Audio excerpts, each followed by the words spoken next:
le nombre de vols accordés par les autorités algériennes à Air Algérie et aux différentes compagnies aériennes autorisées à opérer depuis la réouverture partielle des frontières reste insuffisant au vu de la très forte demande sur les billets depuis l'étranger.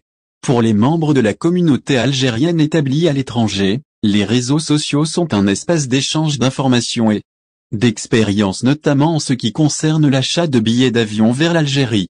Alors que les compagnies aériennes, dans leur majorité, n'annoncent jamais le début de la vente des vols, c'est vers la toile que les Algériens de l'étranger se tournent pour s'informer. Billets vers l'Algérie, gare à la confusion depuis quelques jours, des internautes annoncent dans les différents groupes sur Facebook qu'ils ont pu acheter des billets pour le mois de septembre. Il s'agit principalement de billets des compagnies Air Algérie et Vueling Airlines qui proposent des vols à ces dates-là. Poussés par le désir de rentrer au pays mais aussi par des prix relativement bas, les candidats au voyage ne sont pas à l'abri de la confusion entre les billets entrant dans le cadre du programme annuel habituel des compagnies aériennes et ceux entrant dans le cadre de la réouverture des frontières. En effet, pour l'heure, rien ne dit que les vols commerciaux autorisés depuis le 1er juin vont être reconduits pour le mois de septembre. Ni les autorités algériennes ni les compagnies aériennes n'ont communiqué sur ce sujet en particulier. Tout ce qui se dit au sujet d'une réouverture totale des frontières de l'Algérie et d'une reprise des vols à plus grande échelle n'est que rumeur et spéculation.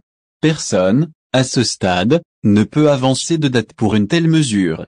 Et pour cause, il est impossible de prédire l'évolution de la situation sanitaire en Algérie et ailleurs dans le monde. Algérie, des vols qui risquent d'être annulés. Les internautes qui ont acheté des billets pour cette période risquent tout simplement de se retrouver avec des vols qui vont être annulés. Ils devront alors s'engager dans des procédures de réclamation pour obtenir le remboursement de leurs billets. Il est impossible de savoir à l'heure actuelle si les vols proposés vont être opérés. C'est pour cette raison qu'il est préférable de ne pas acheter ces billets pour ne pas prendre de risques. Durant les mois de juin et juillet, de nombreux clients qui ont été trompés par la mise en vente des vols dépendant du programme annuel. Il est préférable d'attendre que le programme actuel des vols commerciaux dépendant de la réouverture des frontières soit reconduit pour acheter les billets du mois de septembre. Au final, si vous avez aimé la vidéo, n'oubliez pas de vous abonner à la chaîne et d'appuyer sur la cloche pour recevoir nos actualités.